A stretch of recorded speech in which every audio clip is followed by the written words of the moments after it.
In a world holding its breath for news from Windsor Castle, a drama unfolds, capable of rewriting the history of the British monarchy. In an atmosphere of extreme secrecy and mounting tension, Prince William, with a look of sorrow on his face, prepares to announce the last will and testament of the late Queen Elizabeth II. This is not merely a will, but a carefully calibrated message designed to determine the future of the royal family. Among the numerous clauses and directives, one particular point has caused the greatest consternation and speculation. The late Queen strongly recommended that King Charles III reconsider the retention of royal titles for Archie and Lilibet, the children of Prince Harry and Meghan Markle. This demand reflects the Queen's deep conviction that royal titles are not an automatic birthright, but a privilege that must be earned through loyalty and service to the crown. But what prompted the Queen, known for her restraint and adherence to tradition, to make such an unusual and, at first glance, severe decision? What events and circumstances led her to leave such a posthumous demand? Why was Prince William entrusted with the honor of announcing this important message, rather than King Charles himself? And perhaps the most compelling question, how did Prince Harry and Meghan Markle react to this sensational news? What emotions are raging in their hearts as they realize their children might be stripped of their royal titles? To unravel this complex puzzle, one must delve into the intricate web of royal relationships, into a world of hidden motives and unspoken grievances. Only then can the true depth of Queen Elizabeth II's last will and its potential impact on the fate of the British monarchy be fully appreciated. Audiences await a gripping story of loyalty and betrayal, honor and duty, and a family torn apart by internal contradictions and external pressures. This narrative will lift the veil of secrecy and may forever change perceptions of the royal family. Within the majestic walls of Windsor Castle, where the destinies of monarchs have been shaped for centuries, a heavy silence fell, portending the beginning of a new dramatic chapter in the history of the British crown.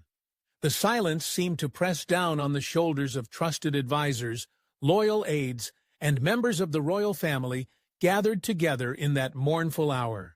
According to eyewitness accounts, time seemed to stand still as Prince William, heir to the throne, unsealed the leather folder containing the last will and testament of the late Queen Elizabeth II. For several months, the royal court had guarded the monarch's final wishes with unprecedented caution. The contents of the will, shrouded in legal confidentiality and royal discretion, remained inaccessible to the public. While the world mourned the Queen's passing, and media outlets swept up in a wave of speculation, broadcast tributes globally, a drama was unfolding within the impenetrable palace walls that would define the monarchy's future. In her will, Queen Elizabeth II left not only dispositions regarding her estate, but also a strategic vision for the future of the British crown. At the epicenter of public attention were four figures embodying an era of change and the challenges faced by the British monarchy at the dawn of the 21st century: Prince Harry, Meghan Markle, and their children, Archie Harrison and Lilibet Diana.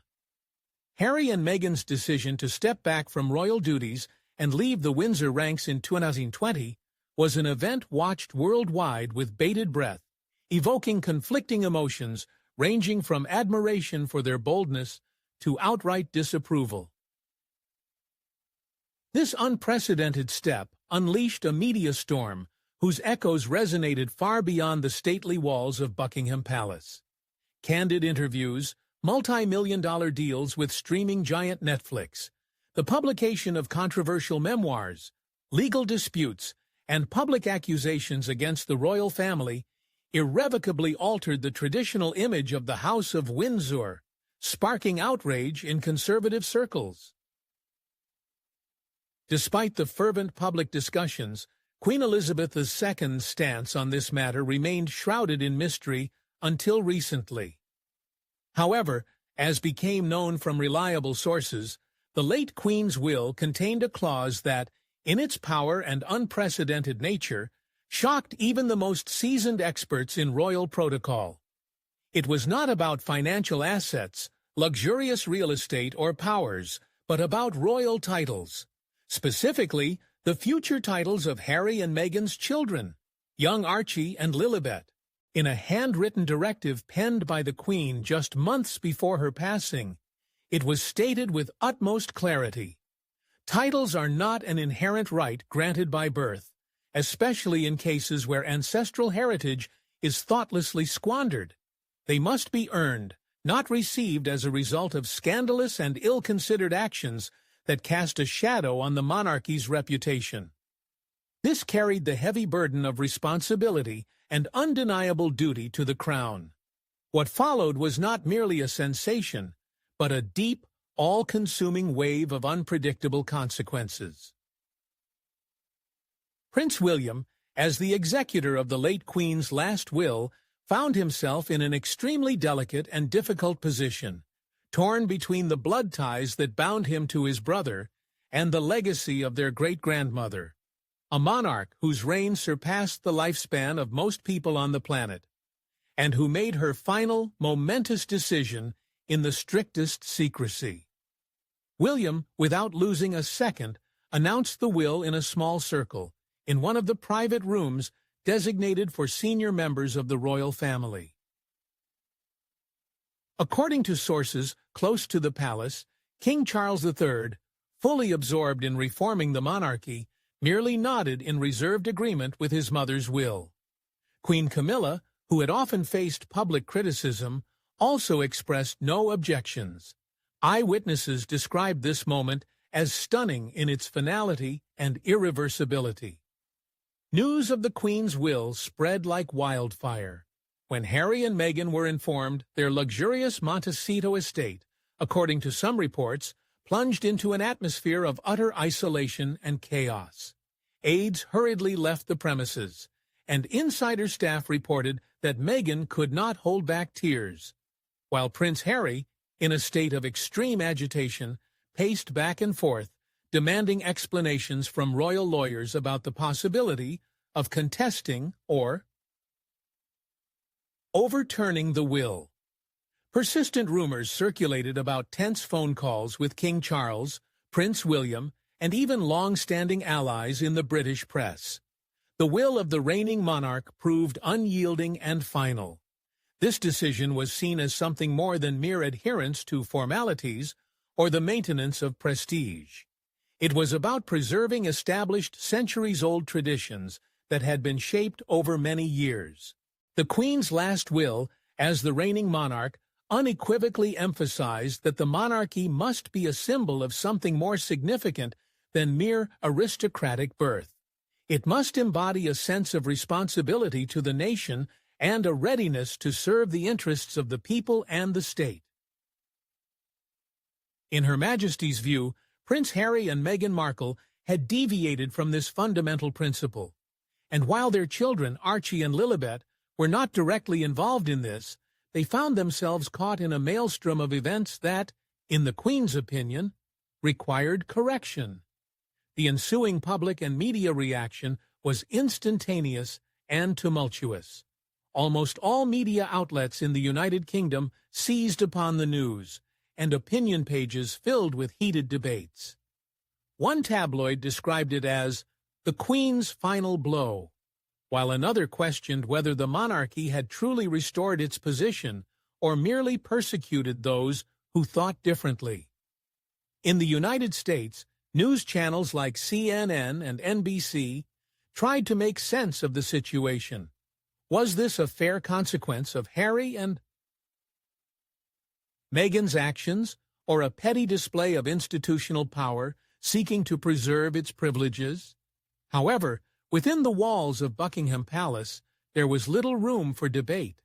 Influential sources assert that the Queen's will was dictated not by resentment or personal animosity, but by a sincere desire to secure the monarchy's future and preserve its inviolability in a rapidly changing world. Ultimately, the monarchy must be driven by a sense of duty, not merely by a birthright that grants certain privileges, but also imposes immense responsibility. Queen Elizabeth's last wishes served as a powerful reminder of the foundational principles that must define the monarchy: duty, honor, and the preservation of legacy for future generations. Her decision to withhold royal titles from Archie and Lilibet was perceived as an unambiguous signal that the institution to which she dedicated her life must remain inviolable, even if it required difficult decisions that could have long-term consequences for her family. For over 7 decades, the Queen had been an unwavering guardian of a delicate balance, a complex system intertwining tradition, modernity, diplomacy, and the constant attention of the entire world.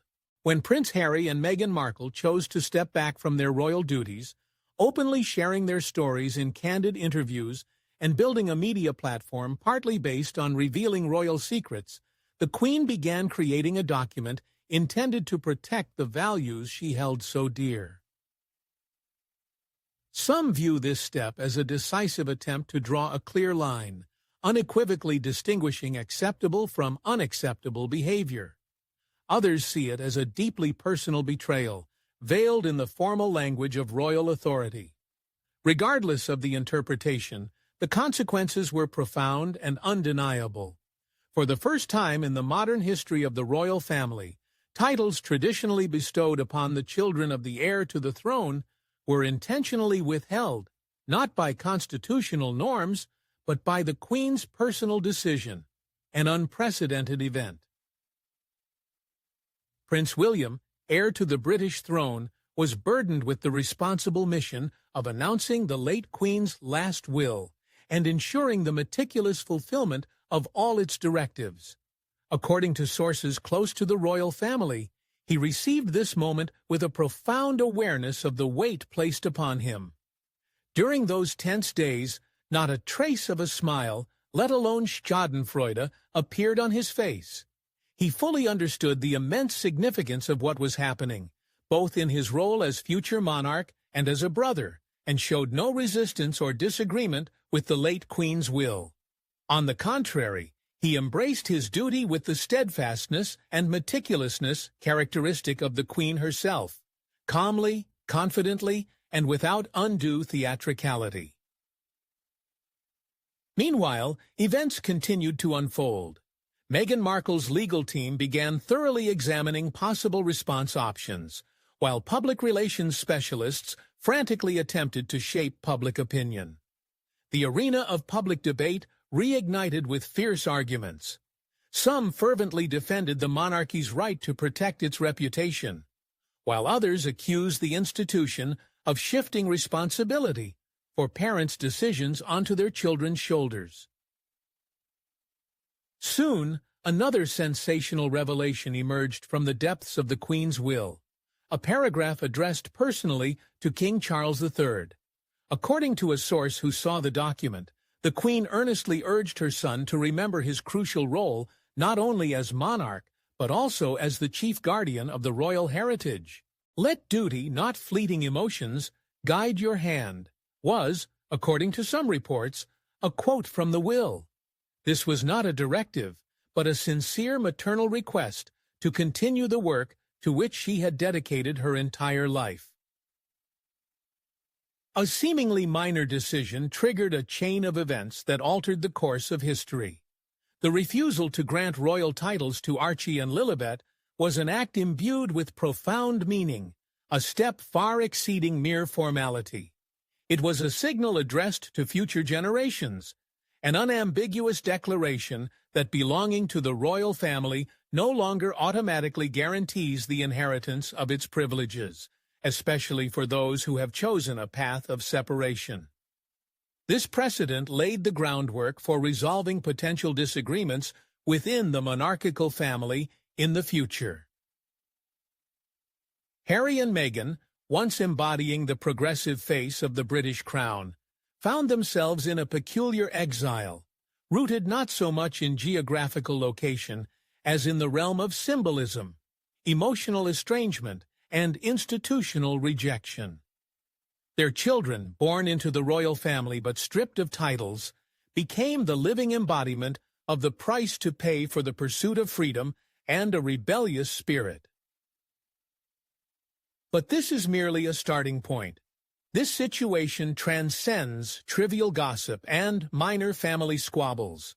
It is about how one of the world's most influential monarchies defines its boundaries, guided not only by blood ties, but also by behavioral norms. It raises fundamental questions about the meaning of legacy in the modern world, and who is authorized to decide who wears a crown, or even a simple title. After the heated debates concluded, the question of the justification for Her Majesty's decision remained central. Equally pressing was the question of what steps Prince Harry and Meghan Markle would take next. Queen Elizabeth II was, in the public consciousness, the embodiment of duty, a person who placed the interests of the crown above personal convenience and service to the people above her own feelings. In the eyes of many, she was a symbol of unwavering leadership and imperturbable calm. However, behind the palace walls, hidden behind impeccable smiles and measured statements, she remained a mother and grandmother, observing a rapidly changing world. This world often prompted her to reflect on the monarchy's ability to maintain its resilience in modern conditions. The latter years of her reign were marked by periods of quiet contemplation, interrupted by global upheavals and personal tragedies. One of the most painful sources of concern was the decisions made by her grandson, Prince Harry, and his wife, Meghan Markle. Their stepping back from royal duties was merely the beginning. The subsequent series of events, including candid television interviews, accusations of racial discrimination within the royal family, increasing public pressure, legal disputes, and a Netflix documentary series, threatened to undermine the foundations the Queen had striven to preserve throughout her reign, while society actively discussed the details of the situation on social media and talk shows. Few knew about the secret the Queen carefully guarded. In the quiet of her private sitting room, located within Windsor Castle, a locked drawer contained the monarch's notes, memos, personal letters, and handwritten reflections. According to a high-ranking household aide who worked closely with the Queen in her final years, Her Majesty was deeply concerned by the path chosen by Prince Harry and Meghan Markle. However, the source said she was filled not so much with rage as with profound sadness. It seemed as though the legacy she had hoped to pass on to future generations was slipping away. The Queen would spend long hours gazing out the window, with one of her beloved corgis resting its head on her lap, quietly conversing, seemingly with no one. She never raised her voice, but sometimes phrases full of bitterness and disappointment would escape her lips. "What an irreparable loss," or "How quickly everything passes." She watched the famous interview with Oprah Winfrey alone in her room, having requested not to be disturbed. None of the staff learned of her reaction to what she saw. However, later that evening, she asked her private secretary to bring her stationery, specifically thick cream royal parchment adorned with her personal coat of arms. That night, she spent many hours at her writing desk, creating new entries. A veil of secrecy fell over the monarch's private correspondence, revealing her innermost thoughts on time, power, and the bitterness of betrayal. These letters, not intended for public consumption, expose the inner world of a ruler facing betrayal, not only of family ties, but also of duty. According to trusted sources, the Queen harbored a growing concern that Meghan Markle might have misunderstood or deliberately distorted the very essence of royal service. In the monarch's eyes, Meghan saw the royal family more as a stage for self-expression than a sacred duty of service. The Queen's feelings towards Prince Harry were a complex palette of emotions. She had observed his journey from a mischievous boy to a valiant soldier, and then to a man wounded by grief. Her love for him, boundless and unconditional, was akin to a grandmother's love for her grandson. However, she recognized his vulnerability, impulsiveness, and deep need for recognition. Meghan, in The Queen's view, granted Harry this recognition, but it seemed at the cost of forgetting centuries-old traditions. The publication of Prince Harry's memoirs caused particular concern. Although no public statements were made, insiders claim the Queen reviewed a preliminary version of the manuscript through the palace's legal channels. After reading excerpts containing veiled criticism of Camilla, King Charles III, and even herself, she reportedly closed the manuscript and uttered, "This must be the end, the end." This phrase, like an echo, resonated in her conversations with trusted advisors, underscoring her resolve and deep disappointment. Away from prying eyes, Her Majesty began a series of systematic consultations with the influential Lord Chamberlain and an experienced legal counsel. Central to these meetings was the matter of her personal will, a document holding a special status, distinct from the publicly accessible estate plan under parliamentary control. In this personal testament, the Queen sought to record her final instructions, not only concerning jewels and material assets, but also the strategic course the monarchy should take in the future. During these strictly confidential consultations, it became clear that Her Majesty was considering an unprecedented step in modern royal history, the revocation of royal titles.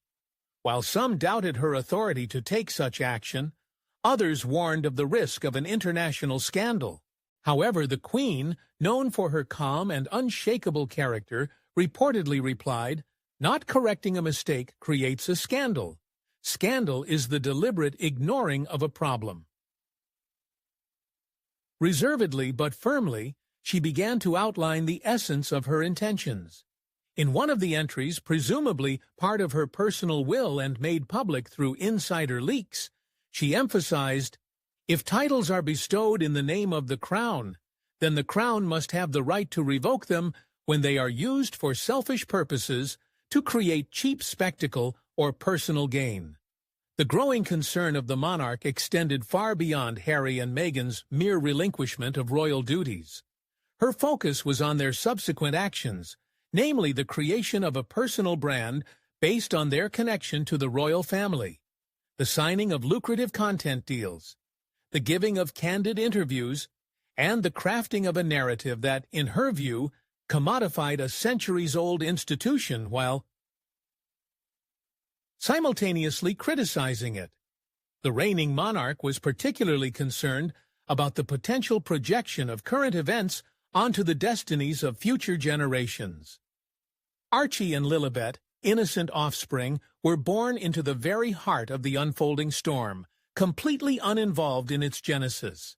Nevertheless, the Queen harbored fears that granting them royal titles could open Pandora's box. In her opinion, such titles risked becoming not a deserved reward, but a mere transferable attribute, a kind of luxury item. There was a danger that people could deliberately distance themselves from the crown, yet continue to enjoy its privileges through their descendants.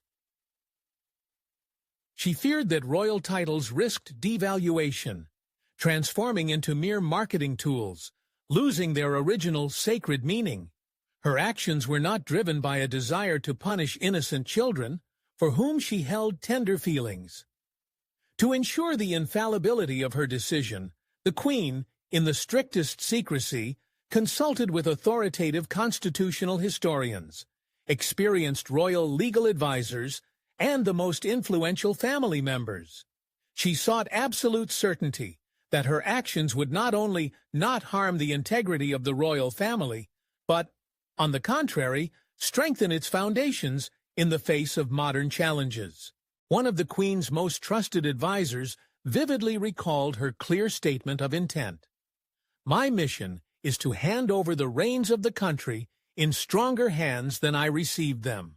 This fundamental principle, permeating every aspect of her reign, became the cornerstone of her final decisions. There was no hint of malevolence or flashes of anger in her actions. On the contrary, her will manifested as a calm, yet unshakable assertion. The monarchy is not a closed elite club, but a continuous relay of service, where each link is bound by ties of honor and duty. Those who chose a path of defection were free to leave the ranks, but only on the condition of receiving the crown's highest approval and relinquishing the titles associated with it. Despite the firmness of her decisions, deep down, Queen Elizabeth remained a loving grandmother.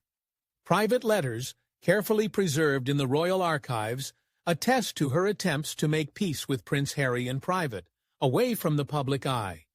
In one particularly poignant passage, she wrote, "You will always be my grandson, but the crown cannot be gained through rebellion. Before leading, one must learn to serve."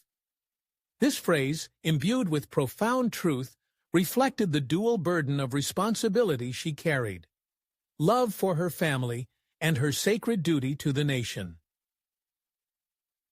In the final months of her life, as observed by those close to the court, she found inner harmony. Having reconciled with her decisions, her greatest hope was that her actions would serve as an unambiguous guide for future generations of the royal family. Mere belonging to an elite circle was not enough to earn universal recognition. Honor, she deeply believed, had to be earned through diligent work, not simply be an attribute of noble birth. As the world stood in solemn silence, mourning the passing of the monarch, few suspected the momentous decision headed behind the scenes of power. The echo of this decision was set to reverberate across the Atlantic, forcing the royal family and society to re-evaluate the essence of monarchy in the turbulent 21st century. The Queen, not living to see the full consequences of her choice, left this world with an unwavering certainty that her wishes would be heard.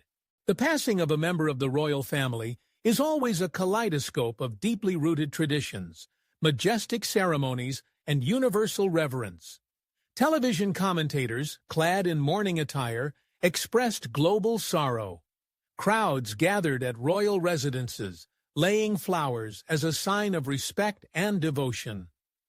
The bells of Westminster Abbey tolled mournfully, announcing the tragic event, and national flags were lowered in deepest respect.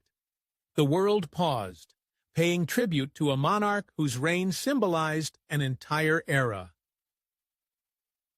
Behind the grand facade of palace walls, in the dim light of Windsor and Balmoral, another intimate drama of grief unfolded, full of decisions that would determine the monarchy's future.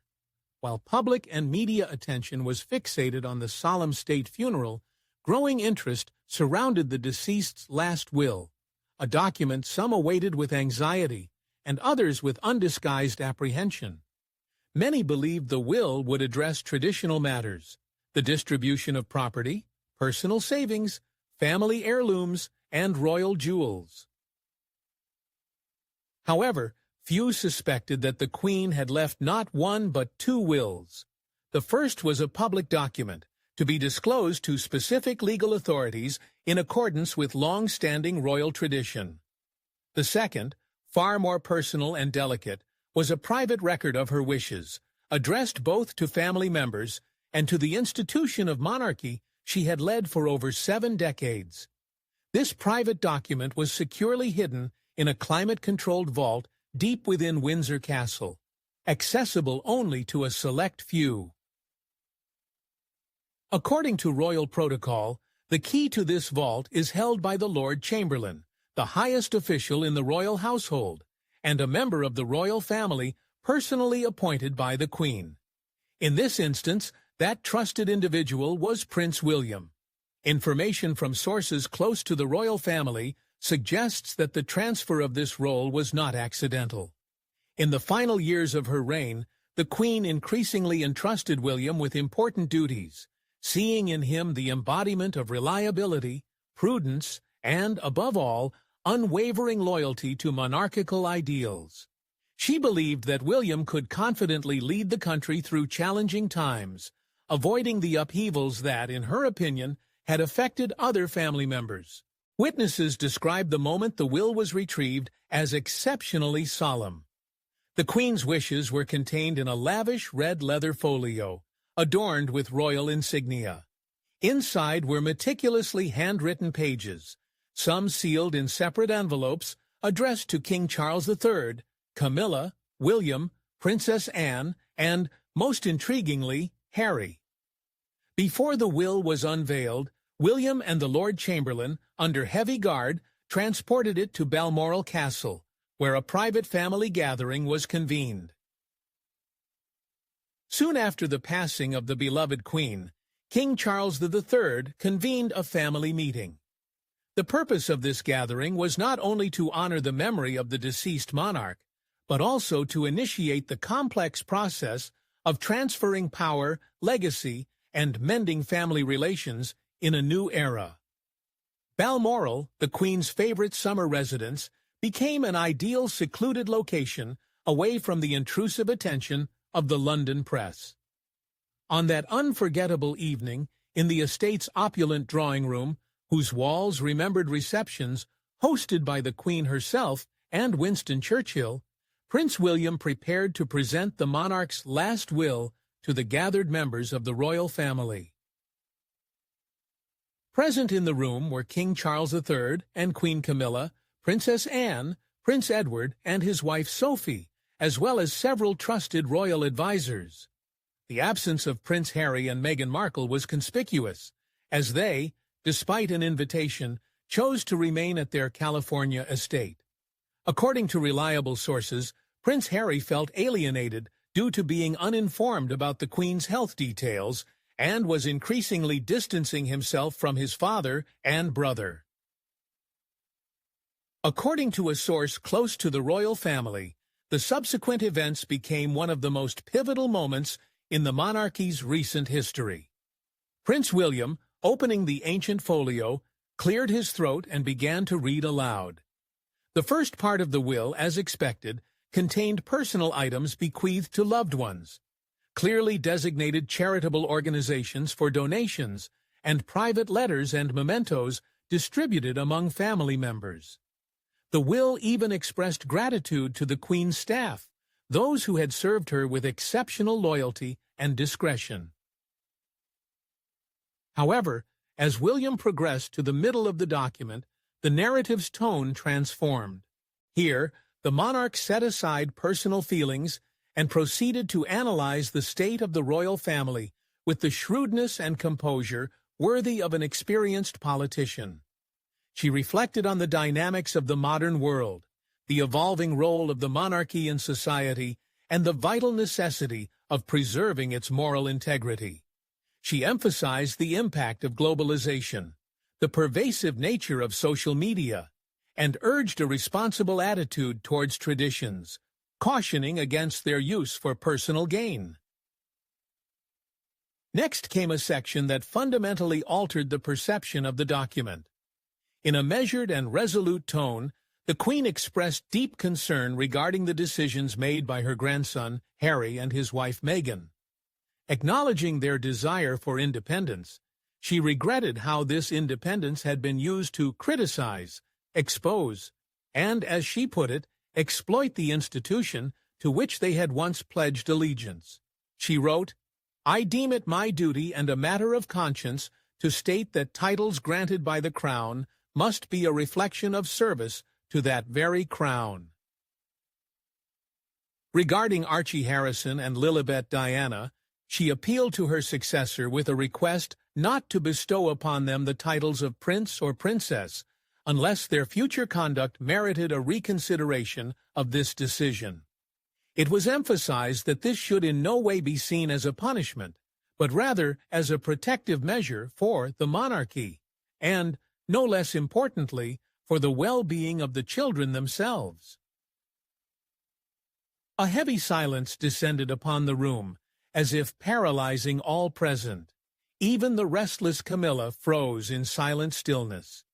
William's voice, as witnesses recalled, trembled slightly, but he managed to maintain a semblance of composure. As the executor of the late Queen's last will, he understood the full significance of the moment. The monarch had not merely broken centuries-old traditions, but had effectively issued a posthumous directive to her son, King Charles III. This decision, driven not by a desire for revenge, but by a wish to protect the institution of the monarchy, concerned not only the fate of Archie and Lilibet, but also the future of the crown itself. King Charles III, deep in thought, remained silent, his hands clasped under his chin. Eyewitnesses claim he nodded slowly and deliberately before uttering, "She made her decision, and we are obligated to carry it out." Booming. There was no applause in the room, no joyous shouts. Only a heavy realization hung over those gathered. The Queen had entrusted them with her legacy, enshrined on paper, and now it was their duty to uphold it. The next day, news of the Queen's will reached Prince Harry and Meghan through their lawyers. The palace was not obligated to inform them immediately, but deemed it necessary out of respect. According to sources, the reaction was one of shock. Meghan reportedly believed that in recent months, the Queen had become more favorably disposed towards them, while Harry, despite his growing estrangement from the family, was, by all accounts, utterly devastated. For several agonizing hours, a tense crisis management effort unfolded. Experienced lawyers, public relations specialists, and close friends were urgently brought in to offer support. At the Sussexes' residence, according to some reports, an atmosphere of chaos and confusion reigned. Aides were bewildered, and phone calls to the press office went unanswered. Meanwhile, in the secluded setting of Balmoral, Prince William and King Charles III held a confidential meeting dedicated to the sensitive question of how and when to release the important information. They were fully aware of the impending media storm that would inevitably erupt after the announcement. From now on, every decision would be subjected to intense scrutiny, heated discussions, and thorough analysis. At the same time, they understood that concealing the information would only fuel further speculation and conjecture. A few days later, Buckingham Palace released a carefully worded statement, crafted in accordance with the personal wishes of the late Queen Elizabeth II, and approved by King Charles III. The statement confirmed that the titles of Prince and Princess would not be bestowed upon the children of the Duke and Duchess of Sussex at this time. The public reaction was truly explosive. Newspaper headlines screamed sensational stories of betrayal. Analysts relentlessly speculated and put forward various theories. Commentators from across the political spectrum seized the opportunity to express their opinions. Some praised the Queen for her firm stance in maintaining the integrity of the monarchy, while others accused the palace of unfairly punishing innocent children for their parents' choices. In the serene atmosphere of Balmoral, where the will was read in a small circle, there was a sense of calm and resolute intent. For Prince William, this moment was a turning point. He was no longer merely the Duke of Cambridge or the reigning monarch's grandson. He was now the guardian of an invaluable legacy, a man called not only to learn the monarch's last wishes, but also to bring them to fruition. For King Charles III, it was an opportunity to define the boundaries of the monarchy he intended to lead, a monarchy founded on principles of continuity and strict discipline rather than fleeting emotional impulses. And for Queen Elizabeth II, who had already departed this world, it was a final opportunity to influence the destiny of the institution to which she had dedicated her entire. Among the numerous provisions of Queen Elizabeth II's private will, one particular paragraph, modestly placed in the final section of the document, garnered special attention. This section, dubbed the Sensational Clause, provoked a lively reaction not only within royal circles, but also across global media. What was remarkable was not its legal content or length, but the striking simplicity of its wording. The power of this clause lay in its extreme clarity and the direct challenge it posed to the established notion that royal birth automatically guarantees high status, all manner of privileges, and an honorary title. Behind the scenes at Buckingham Palace, as revealed by insider information, the following statement was contained. "It is my will, as the reigning monarch and head of the family, that the children of the Duke and Duchess of Sussex shall not be accorded the titles of Prince and Princess. It must always be remembered that titles are the result of devoted service, not merely a right granted at birth. True legacy is created not through thoughtless inheritance, but through unwavering integrity and high principle. These titles shall remain unassigned until personal achievements and unwavering loyalty to the crown are deemed sufficient grounds for their bestowal." When Prince William uttered these words at Balmoral, a silence fell, caused not by confusion, but by an immediate realization of the immense significance of the moment. This clause marked an unprecedented instance in modern history, where a monarch not only questioned, but openly resisted the automatic conferral of princely titles upon royal descendants. The Queen's decision not to grant the titles of Prince and Princess to Archie and Lilibet was not merely symbolic. It was a truly revolutionary step, capable of changing the course of history. To fully grasp the significance of this decision, one must delve deeply into the historical process of royal title bestowal. According to letters patent issued in 1917 by King George V, it was established that the titles of Prince or Princess were traditionally reserved for the monarch's children, the monarch's grandchildren through the male line, and the eldest son of the Prince of Wales. This system underwent minor changes in 2012 at the initiative of Queen Elizabeth II, who, by decree, extended the right to bear royal titles to all children of the Duke and Duchess of Cambridge, William and Catherine, regardless of their gender. Upon Charles III's ascension to the throne, Archie and Lilibet, as his grandchildren through the male line, automatically became entitled to royal titles. However, this fact created a delicate situation. Queen Elizabeth II, deeply respectful of tradition, recognized this established rule, but understood that royal protocol needed to evolve with the times. She believed that the sanctity of royal titles should not be tainted by scandals or exploited for personal gain by those who had distanced themselves from the royal family. Harry and Meghan's decision to step back from royal duties and their public criticism of the monarchy could devalue these titles if they were granted without restrictions. Granting Archie and Lilibet the titles of Prince and Princess under such circumstances could be perceived as a disregard for the monarchy's principles and would set a dangerous precedent. Future generations of heirs might then benefit from their status while avoiding the associated obligations. The Queen's refusal was not driven by a desire to punish the children, for whom she held tender feelings. Despite brief meetings with Archie and an unfulfilled desire to meet Lilibet, her decision reflected a concern about the devaluation of royal titles in the digital age.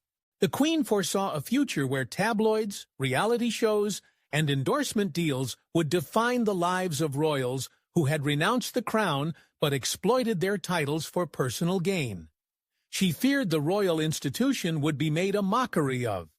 Elizabeth understood that a legacy, once undermined, is difficult to restore, and she drew a clear line, characteristic of a monarch concerned with the future prestige of the crown. However, her directive was carefully crafted and couched in a conditional clause. If and until personal achievements and loyalty to the crown are deemed satisfactory. The monarchy reserved the right not to automatic restoration, but to future reconsideration based on individual actions and fealty. From a legal standpoint, this provided both flexibility and finality to the decision. It was a temporary suspension, guided by moral principles and values, rather than a punitive measure. The royal challenge was issued to Harry and Meghan's offspring. If, upon reaching maturity, they choose a path of service to the crown, they will retain the opportunity to earn their titles. They will not inherit them automatically by birthright, but they must be earned. The phrase, "titles are a reflection of service, not merely a hereditary right," became one of the most frequently quoted lines from the Queen's private will, countering the notion of the monarchy as a system based on inherited privilege. For Elizabeth, whose reign was marked by dedication and service, this was the only acceptable criterion. Public reaction to the decision was predictably mixed. Supporters of the monarchy viewed the Queen's move as a bold and necessary act aimed at strengthening the institution of royal power in modern realities. In their opinion, this provision underscores that royal status is not an unlimited privilege, but a responsibility demanding dedication and self-sacrifice. They argued that it restores the true dignity of royal titles, imbuing them with meaning and duty. Critics, on the other hand, lashed out at the palace with sharp criticism, accusing it of cruelty. They argued that stripping titles from children who had no influence over their parents' decisions was unfair.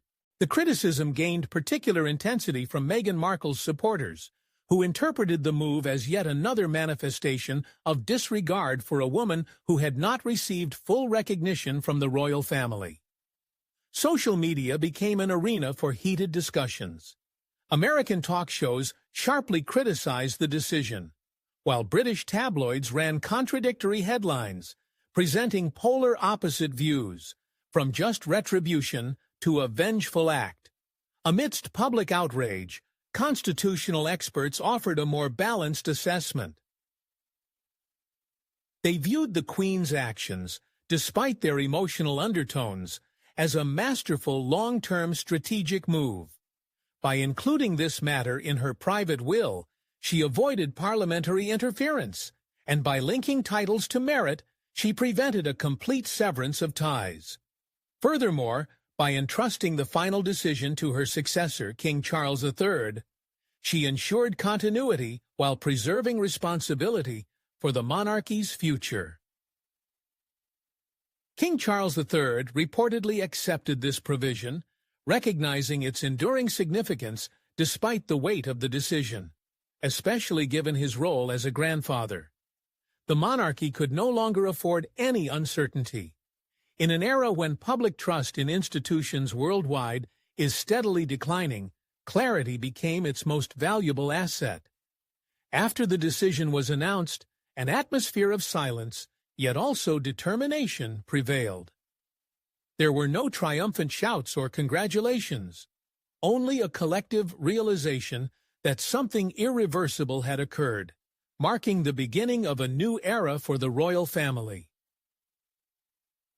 Only time will tell the full impact of this decision on the lives of Archie and Lilibet. They are still too young to fully grasp the significance of their royal lineage or the responsibilities that might have been associated with it.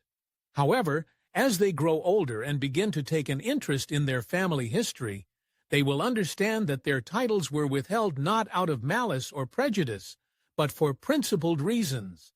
How they perceive this revelation, with bitterness or with a renewed sense of purpose, will largely depend on how their parents present the situation to them.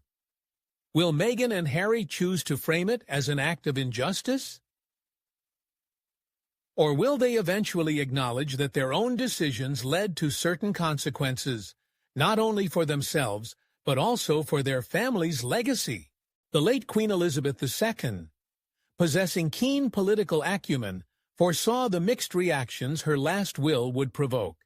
Despite this, she demonstrated fortitude and unwavering conviction. In her understanding, the monarchy was not merely a collection of privileges and conveniences, but above all, a heavy burden of responsibility and tireless service to the people. And this sacred duty demanded from her utmost frankness, incorruptible honesty, and the courage to say no, even to the closest members of her family. Prince William, perhaps more than anyone, felt the full weight of the decision made by Queen Elizabeth II. And it was not just about blood ties. He is the monarch's grandson and the direct heir to the throne after King Charles III. The Queen entrusted him with something far greater than the formal duties of an heir. She entrusted him with the fate of her entire legacy, the future of the monarchy. In accordance with centuries-old traditions of the British Crown, the names of the executors of monarchs' wills usually remain in the shadows, becoming known only to a narrow circle of lawyers and those close to the court. Their role is reduced to formally performing administrative functions without attracting undue public attention.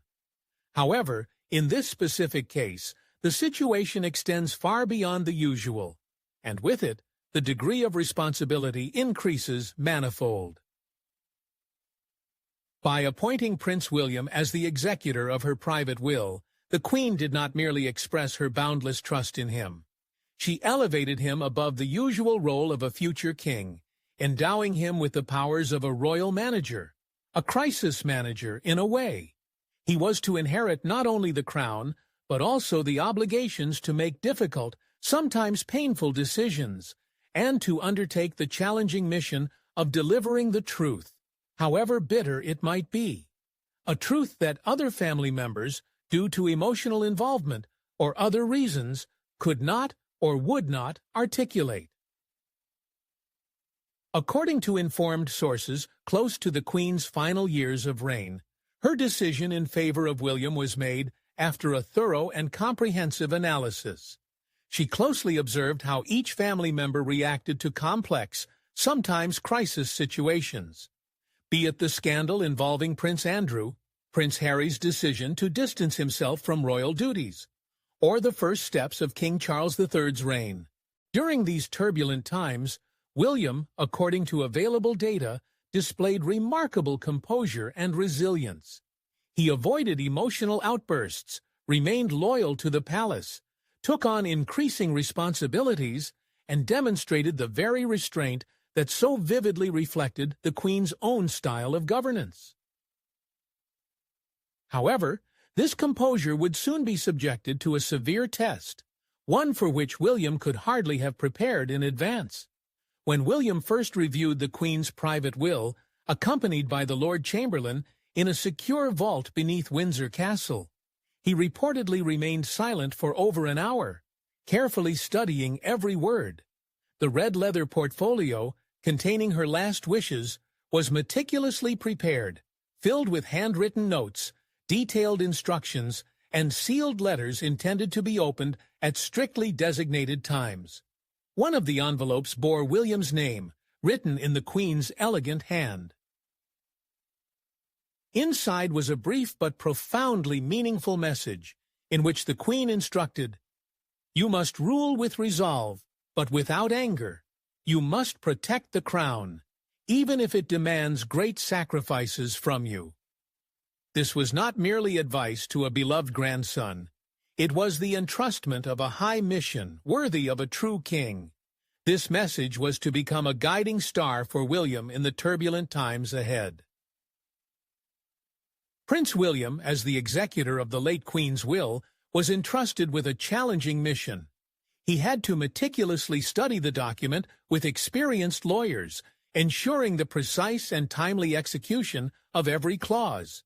His primary task was to convey the deceased's wishes to the royal family, steadfastly upholding centuries-old traditions and adhering to the truth. The matter of Archie and Lilibet presented particular delicacy, as William understood that this decision could further widen the rift between him and Harry. The once close brothers had gradually drifted apart, their relationship marred by mutual grievances, accusations, and candid interviews. Despite his personal feelings, William remained true to his duty. The first step was to organize a private family meeting at Balmoral Castle.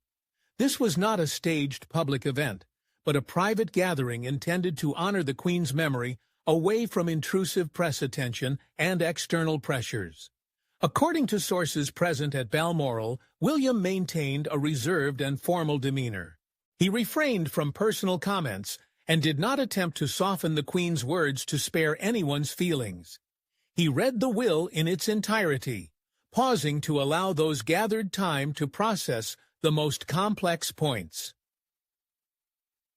When he reached the section concerning Harry and Meghan's children, his voice, according to eyewitnesses, became firmer, not out of anger, but from a sense of duty.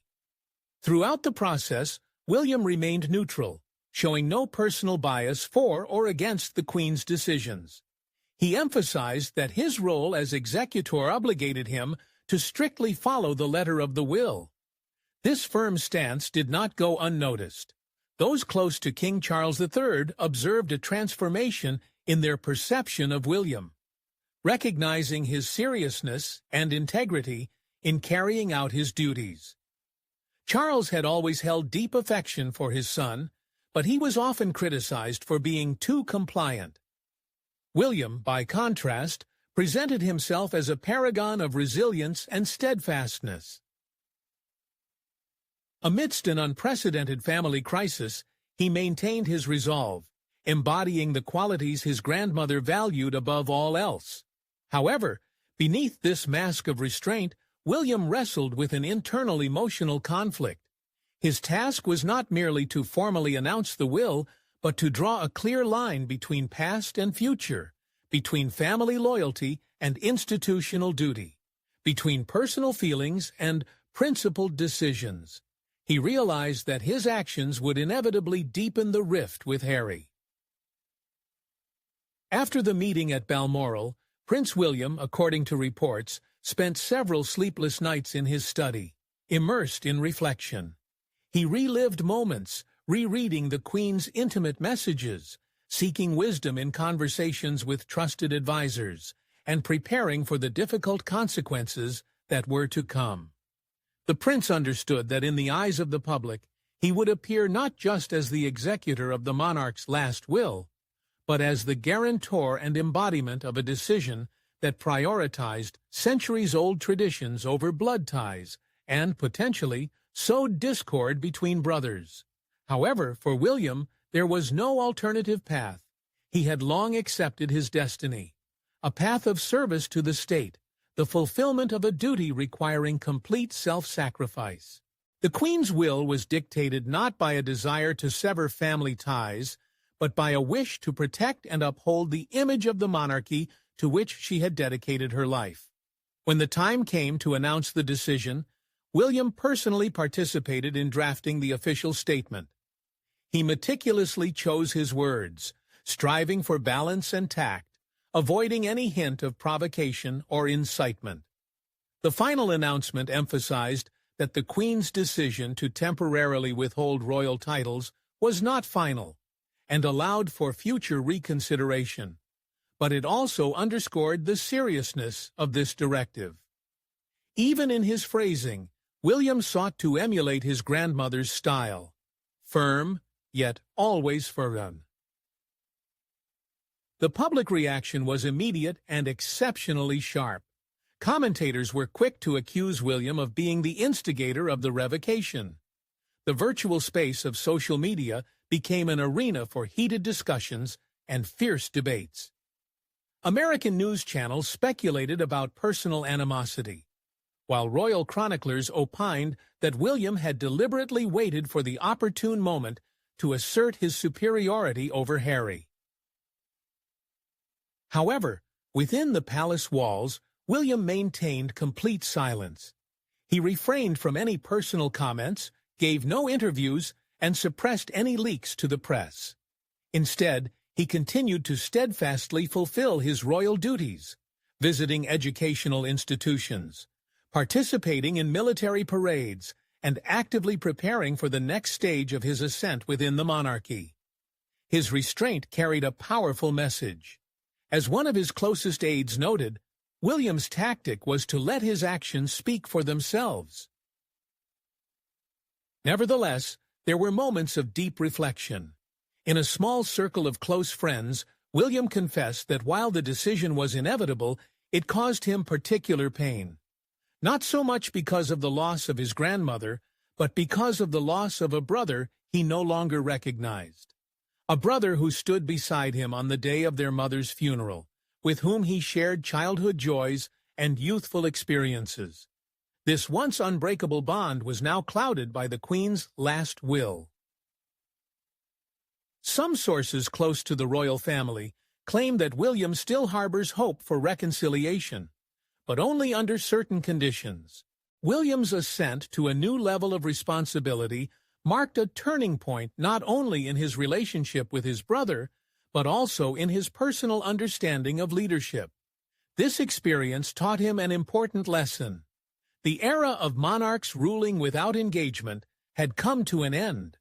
The Queen entrusted William with more than just an official document. She provided him with an opportunity to be tested in the public eye and under the constant scrutiny of the world press, and he passed this test with honor. The execution of the Queen's last will became for William not just a formal fulfillment of duty, but a crucial stage in the making of a future king, a man whose destiny is determined not only by birth, but by unwavering resolve. In honoring his grandmother's last wish, William sent a clear signal not only to his family, but to the entire world. To survive, the monarchy must be underpinned by clarity of purpose, courage, and firm conviction.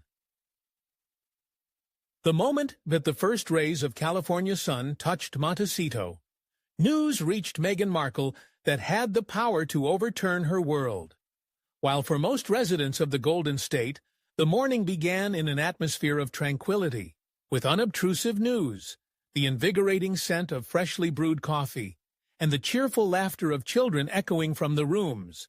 For Meghan, everything changed in an instant, leaving her no chance for respite.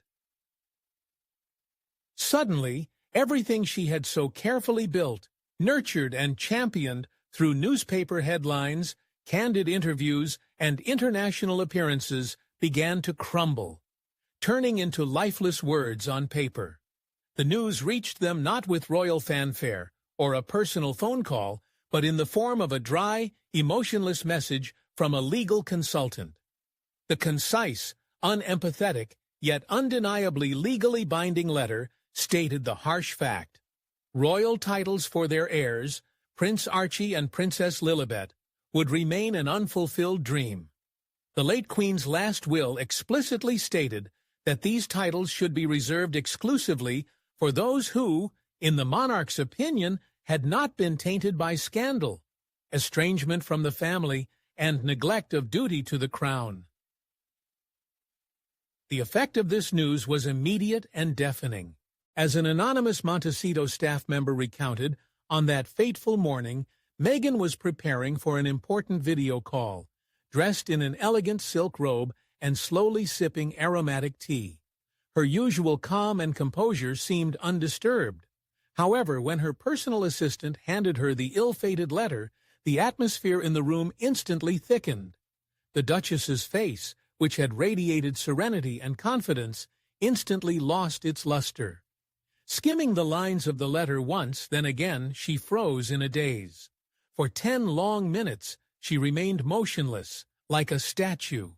When she finally broke the silence, it was not dictated by rage, but by a deep, all-consuming feeling of shock and disbelief that pierced her soul like an icy wind blowing through a broken window. She asked not to be disturbed and retreated to her chambers. What transpired behind closed doors during the subsequent hour remains shrouded in mystery. But when she reappeared, mascara streaks betraying her emotional turmoil, her voice trembled with suppressed emotions. On that ill-fated day, the household staff were hastily sent home, while the children remained under the watchful eye of nannies, who were strictly instructed to refrain from turning on televisions or using mobile phones. Montecito, usually an idyllic paradise, that morning transformed into a haven of emotional isolation. To fully understand Meghan Markle's reaction, one must look beyond the gleaming facade of the Hollywood Duchess. The stakes were far higher than a mere formal royal title. For Meghan, it was a matter of immense importance: legacy, self-identification, and maternal pride. This was the very narrative she had desperately sought to protect since her emergence into the royal spotlight. A story that her children were equal members of the royal family, deserving of recognition and possessing all rights. The Queen's decision shattered this belief. In Meghan's eyes, this was not merely an institutional act, but a deeply personal affront. Insider sources closely connected to the Duke and Duchess of Sussex report that Meghan wasted no time in contacting her lawyers in both Los Angeles and London, demanding comprehensive clarification. The main question on her mind was, did the late Queen have the legal right to make such a decision? Could the current King Charles III overturn this decision? And were there any ways to influence the situation using the power of public opinion? Was there a possibility of a public rebuttal? However, the answers came slowly and did not meet the Duchess's expectations. The inviolability of the Queen's will, due to its confidential nature, made it virtually unassailable. Although King Charles III theoretically had the authority to change the situation, trusted sources confirmed that he had no intention of going against his mother's wishes. Even if he had wanted to, it could have opened a Pandora's box of constitutional problems, which was not at all in the palace's plans. This realization sparked in Meghan not just a flash of anger, but a much deeper emotion, a feeling of betrayal. For her, it was not merely a matter of correcting a regrettable oversight on the part of the royal family. It was a direct assault on her children's future, on her role as a mother, and on the legacy she had so carefully and diligently crafted for Archie and Lilibet. For years, she had persistently championed her children's right to recognition on par with all other members of the royal family, not only by blood right, but also by name and status. And now that recognition was being withdrawn in the most public and definitive way. A close friend of Meghan Markle, who shared the joy of her baby shower in New York and provided support throughout her time in California, notes the Duchess of Sussex's profound shock, not only at the decision itself, but also at its perceived irreversibility. Meghan felt that a door had been permanently closed to her and her children, which became a source of deep emotional pain.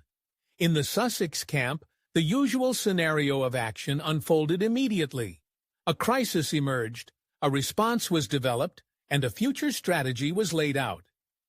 Meghan gathered her PR consultants, who had extensive experience in managing major media events, from the sensational Oprah interview to the launch of her podcast and the publication of her autobiography. Experts' opinions were divided. Some strongly cautioned against any comments, fearing undesirable consequences and a surge of sympathy for the royal family. Others proposed a softer, more strategically considered approach, such as arranging an exclusive interview or a confidential conversation with a trusted journalist, so that Meghan's voice could be heard without undue confrontation. However, Meghan was resolute. She yearned for action, sought to speak out, and most importantly, to regain control of the situation, control over the narrative, over her children's story, and over future events. According to some reports, later that day, Meghan sought advice from her mother, Doria Ragland. Their conversation lasted about an hour. Sources close to Doria claim that she urged her daughter to be cautious, reminding her of the need to consider not only the immediate reaction, but also the long-term impact on Archie and Lilibet's future. Doria emphasized that dignity could outlast any titles, and how Meghan handled this difficult trial would become a more valuable legacy for her children than any crown. These words deeply resonated with Meghan, but the pain of what had happened that day did not subside. One evening, as the California sun had already dipped into the Pacific Ocean, the Duke and Duchess of Sussex were strolling through the picturesque gardens of their Montecito estate, while young Archie dreamt and little Lilibet slept peacefully in her crib. The usually quiet evenings in this blessed corner of California made news from distant Europe seem insignificant and far away. This time, however, the atmosphere was different. The silence between the couple was almost palpable, and unspoken words pressed down with immense weight. Finally, Meghan broke the prolonged silence, saying bitterly, "They took everything. What else do they have left to take?" Harry, always her reliable support in difficult times, this time could not find words of comfort. The monarch's decision was a personal blow to him, but Meghan's suffering was of an entirely different nature. For her, it was a door that had never fully opened, and now it had slammed shut with a clang, acquiring legal force. Her children, it seemed, would grow up without the royal identity she believed they deserved by birthright. But there was another aspect to this deep pain: reputation. Meghan, perhaps unwittingly, had created an image of herself as a victim, telling a story of unfair treatment of herself and Harry within the royal family.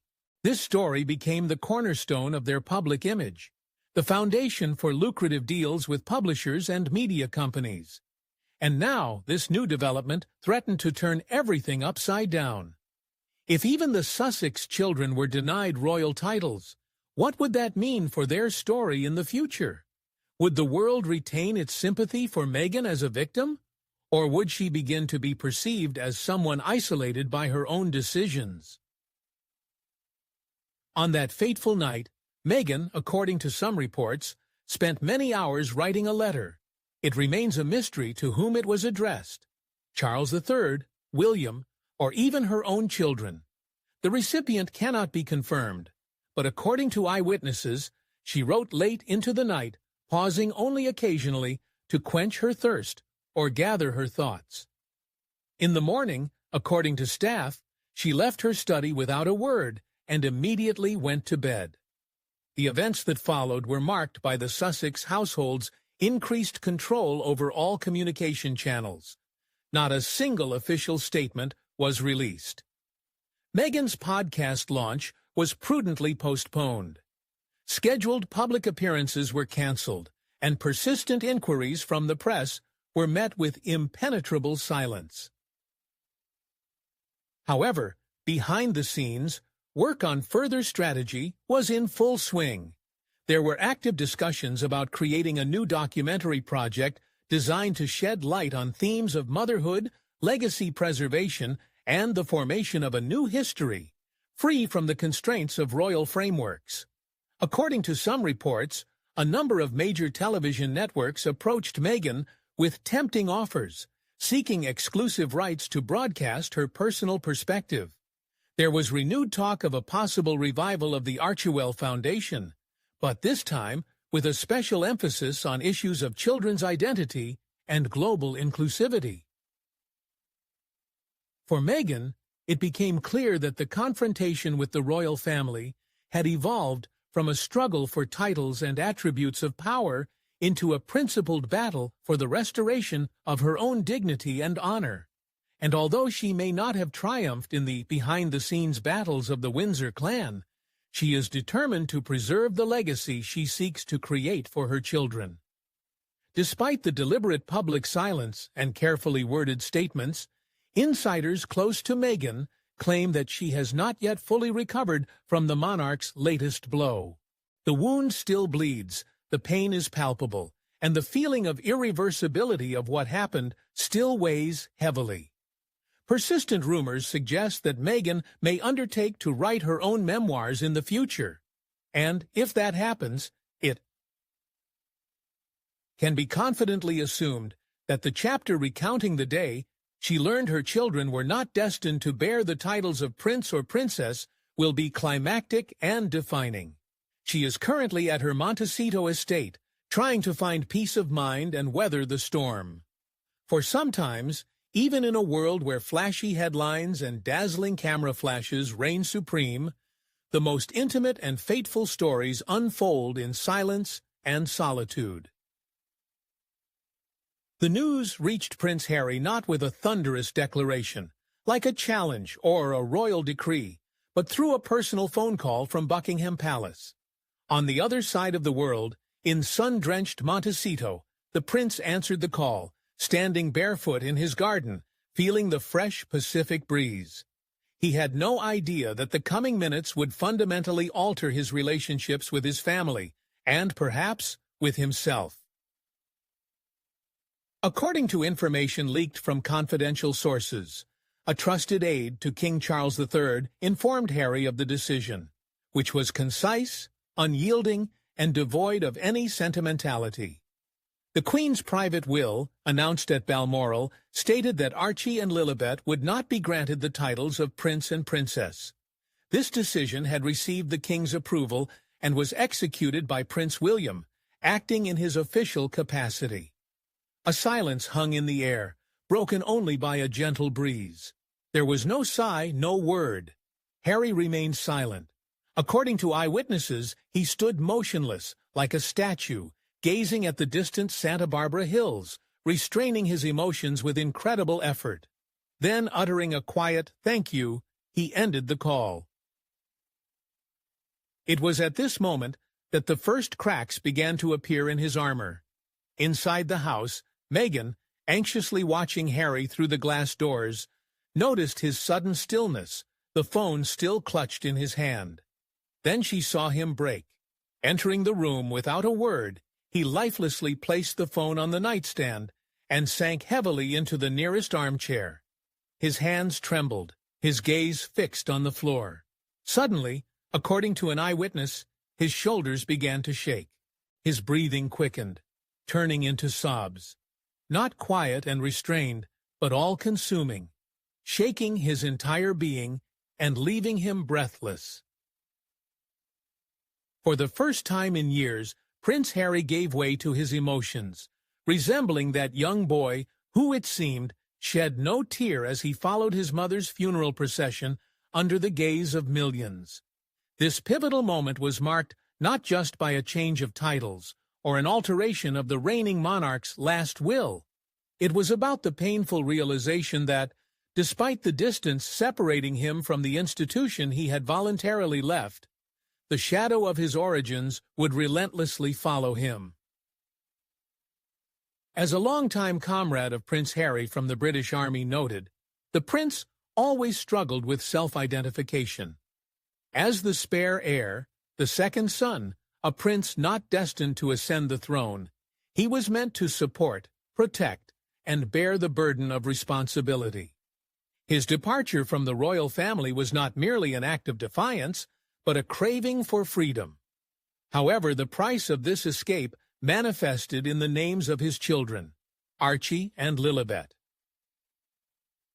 According to reports, Prince Harry's greatest fear was that his choice would cast a shadow on his children's destinies, that one day they would see him not as a father who freed them from royal bonds, but as a man who deprived them of their birthright. For years, he justified his departure, convincing himself of the ephemeral nature of titles, the sufficiency of love, and that sunny California could offer a life superior to anything the stuffy Windsors could provide. Nevertheless, deep down, a part of him still held an invisible connection to royal blood, yearned for his grandmother's approval, and perhaps naively hoped that one day the crown would recognize his children as equals. But the opposite happened. The Queen's decision closed that door. His beloved grandmother drew a clear line, and the most painful realization was that it was not an accident, but a conscious choice. According to royal biographers familiar with the monarch's last months, Prince Harry was unable to spend time alone with the Queen for almost a year before her passing. Their last meeting was fleeting and formal, leaving no hope for a possible reconciliation. Despite all the vicissitudes of fate, Prince Harry had hoped that the Queen's maternal love would extend to his children, granting them her grace. However, he could not have foreseen that the will would clearly reflect her firm stance. Titles must be earned through impeccable conduct, not inherited as a result of scandalous situations. After this information was made public, Prince Harry's behavior noticeably changed. His friends and colleagues witnessed his withdrawal. He stopped answering phone calls and canceled scheduled meetings related to his charitable work. The Netflix team, already working under pressure, was instructed to suspend work on projects indefinitely. According to reports, Prince Harry spent entire days at his home, avoiding cameras, receiving no visitors, not even distant relatives.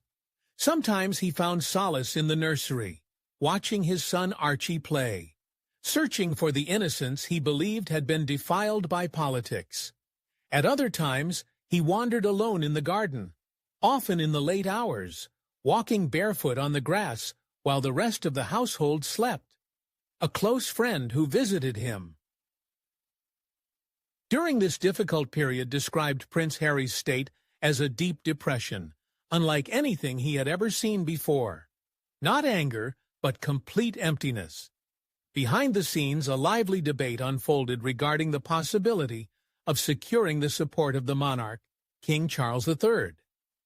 The Duchess of Sussex, Meghan, along with a group of close advisers, vigorously championed this initiative. However, Prince Harry, plagued by doubts, did not share their enthusiasm. He understood perfectly well that his father had approved a specific clause in the will that could become an insurmountable obstacle. Perhaps out of deep respect for the late Queen, or possibly guided by his own convictions, Charles III chose to remain neutral on this delicate matter. This meaningful silence caused Harry acute pain. Even more sensitive was the question of Prince William's role. According to unconfirmed reports in private conversations, Harry blamed his elder brother for pushing this decision. The fairness of these accusations remains a matter of debate. Perhaps William merely read the text of the will, but to Harry, it sounded like a cold and calculated verdict, final and irreversible. The realization that both his father and brother were in solidarity with this decision created a deep emotional chasm that would be difficult to bridge. This intensified the feeling of alienation that had plagued Harry since his renunciation of royal privileges, a sense that he had been cut off not only physically and professionally, but also emotionally. Meghan, who had often demonstrated her resilience in critical situations, confessed to a close friend that she was seriously concerned about Harry's mental state. According to The Insider, Meghan shared, "He's broken. There's no anger in him, just a deep wound, and I don't know how to help him this time." Ultimately, Harry found an outlet in keeping a personal diary. He filled notebooks with messages to his children, reflections on his difficult childhood, memories of his mother, and grief for the late Queen. He wrote about duty, loss, hopes, and betrayal. Whether these intimate writings will ever be made public remains a mystery. However, those close to him consider them among the prince's most sincere and emotional works. Some even speculate that this period could give rise to a second volume of memoirs, a deeper and less confrontational account of Harry's journey as a father trying to cope with the consequences of his life choices. But for now, these pages remain his private sanctuary. After their dramatic departure from the royal family, the Sussexes decided to remain silent, avoiding public statements, television interviews, and active social media presence. Harry and Meghan, to the surprise of many, chose not to engage in polemics with the media. Some saw this as a sign of maturity and wisdom, others as a sign of resignation in the face of circumstances. However, according to informed sources at the palace, this silence concealed deep emotional pain. Despite numerous scandals and disagreements, Prince Harry felt a genuine affection for his grandmother, Queen Elizabeth II. The realization that her last will had erected a barrier between his children and the titles he believed were rightfully theirs by birth was a crushing blow.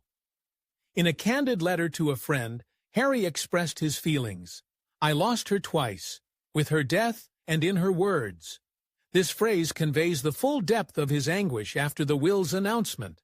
It was not about material possessions or high status, but about love, a sense of rejection, and the painful realization that even in the closest family relationships, there are boundaries established and sanctioned by royal authority. Perhaps with time, Harry will be able to accept this decision, seeing it as part of the inevitable process of separation from the royal family. But at that tragic moment, he felt broken not by war or press attacks, but by the decision of a woman who once held his hand on the palace balcony, and now, as if from beyond the grave, drew a line he could not cross. For Charles III, a monarch who had waited almost 7.5 decades for the throne, the beginning of his reign was stained not by triumph, but by profound grief. No amount of preparation could fully equip him for the emotional, symbolic, and constitutional weight of executing Queen Elizabeth II's last will. Among a multitude of pressing issues, the dilemma of titles for Archie and Lilibet, children whose future became the epicenter of public attention, took on particular significance. The Queen's passing had already shaken the fragile unity of the royal family, and the solemn grandeur of the funeral procession merely masked the hidden discontent simmering behind the scenes. With the conclusion of official ceremonies and the shedding of mourning attire, the stark reality of power set in. Although the content of the Queen's private will remained hidden from the general public, it had already set in motion the mechanism for momentous decisions. The greatest attention, especially within Buckingham Palace, was focused on the two offspring whose feet had never trod its floors. King Charles III first encountered his mother's wishes regarding Archie and Lilibet alone, in the green drawing room, surrounded by portraits of monarchs from bygone eras. The atmosphere was permeated with solemnity, bordering on mystical awe. The text was penned in the Queen's unmistakable hand, clear yet elegant, leaving no room for ambiguity. It was not a request or a recommendation, but a clear directive. The Queen expressed her firm conviction that titles must be earned, not inherited as a result of scandalous circumstances. The words enshrined in the will continued to echo in Charles III's thoughts long after he closed the document. They were not harsh, but struck him with their precision, forcing him to confront the key challenge of his reign: how to preserve the monarchy's authority while navigating the aftermath of a deep and modern family rift. This decision had significance beyond personal matters. It acquired symbolic meaning, setting the tone for his entire reign. Unlike his mother, Charles III had always been more open in expressing his feelings. He was prone to introspection, sociable, and at times indecisive. As Prince of Wales, he spent decades trying to balance modernity with tradition, often making mistakes as public opinion constantly shifted. However, as king, such wavering became unacceptable. He needed to act decisively and promptly. Within hours of reviewing the will, Charles III gathered his closest advisors, including the Lord Chamberlain, the monarch's private secretary, and his legal team. Behind closed doors, they meticulously examined every line of the Queen's private will, carefully weighing the constitutional implications of each clause. Most of the Queen's wishes presented no difficulty in execution. Personal gifts, property distribution, arrangements for memorial events. Nevertheless, the question of Archie and Lilibet's future status immediately sparked lively discussions. Some advisors strongly recommended caution, fearing that denying titles might be perceived as petty, heartless, or short-sighted. From a political standpoint, Prince Harry and Meghan Markle maintained significant popularity in various Commonwealth countries, especially among younger and progressively inclined audiences. At the same time, arguments were made in support of Queen Elizabeth II's position, which, in some opinions, was guided by common sense. Granting titles to children raised outside the royal family and brought up away from its traditions, whose parents openly criticized the monarchy, could damage the crown's moral authority. After carefully considering all viewpoints presented, King Charles III uttered a phrase that struck those gathered. "My mother's voice must not be silenced after her passing." This statement became a powerful argument in the ongoing debate. By doing so, Charles III assumed responsibility for executing the Queen's privately expressed will, including her decision not to bestow princely titles upon Archie and Lilibet. He emphasized that this was not an act of animosity towards his grandchildren, but rather a reaffirmation of the principles to which his mother had dedicated her life and which now passed to him as head of the monarchy. Immediately following this, meticulous preparations began for the implementation of the plan. Charles III, striving for perfection, instructed the Royal Legal Council to conduct a review to ensure the decision's compliance with constitutional law. Concurrently, public relations specialists were tasked with preparing the official statement.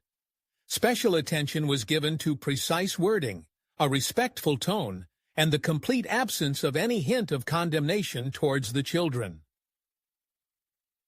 Emphasizing his personal involvement, Charles III personally penned 2 letters addressed to Harry and Meghan.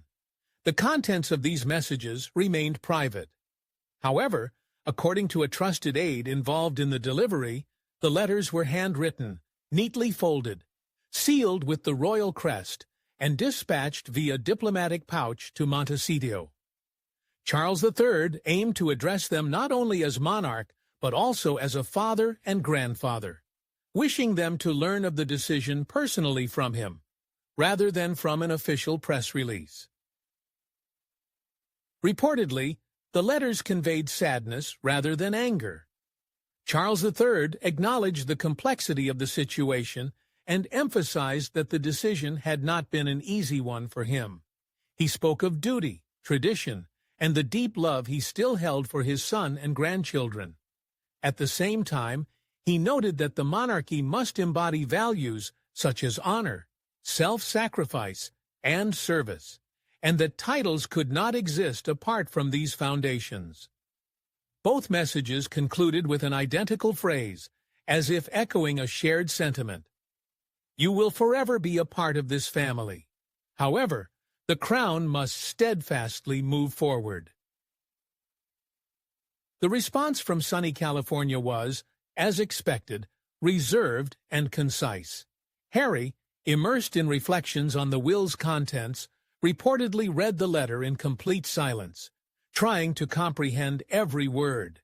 Meghan, in turn, perceived the letter's tone as diplomatic but lacking warmth, more like an official communiqué skillfully veiled as a display of sympathy. Regardless of their personal perception, the monarch acted as he deemed necessary. In the circumstances, he drew a clear, though respectfully worded line. Following this, Buckingham Palace proceeded to release the official statement. It confirmed that, in accordance with the late Queen's private will, the decision regarding Archie and Lilibet's titles would remain in effect. With the King's full support, the titles of Prince and Princess would not be granted to the children of the Duke and Duchess of Sussex. It should be noted that the statement's wording was carefully crafted to, on the one hand, preserve the possibility for future reconsideration, and on the other, unequivocally signify the finality of the decision. The public reaction was tumultuous, sparking fierce debate. Supporters of the monarchy expressed their approval of the decision, viewing it as a bold and necessary step to protect the honor of the reigning dynasty. They praised King Charles III for his resolve and unwavering commitment to preserving the continuity of power. At the same time, critics, particularly in the United States, sharply criticized the move, calling it malicious and an outdated relic of the past. Influential political commentators accused the royal court of unfairly punishing children for their parents' mistakes. Social media became an epicenter of lively discussions, with various hashtags quickly gaining popularity and analytical articles meticulously examining every aspect of the statement. Meanwhile, within the palace walls, King Charles III remained imperturbable and silent, avoiding any further public comments or contact with the press. He focused entirely on fulfilling his official duties within the Commonwealth, holding meetings with members of Parliament and addressing important state matters. His restraint, reminiscent of the Queen's composed style, served as a reliable shield against attacks and criticism. However, those close to the king understood that the decision had deeply affected him. In a candid conversation, Charles III confessed to a trusted confidant that the matter touched upon the very foundations of his existence, his role as a father, his duty as monarch, and his memories of his mother. His love for Queen Elizabeth was not only familial, but also symbolized stability and the inviolability of centuries-old traditions. The responsibility for executing her last will and the realization that it would forever impact his relationship with Harry, he said, became a heavy burden that did not lighten with time. Despite the sadness that enveloped his heart, Charles III found a new inspiring purpose. He recognized that the monarchy stood at a historical crossroads. For many years, it had skillfully navigated between honoring ancient traditions and the need for modernization, between lavish ceremonies and pressing changes. To not only survive but thrive in the times to come, it required a clear and distinct course.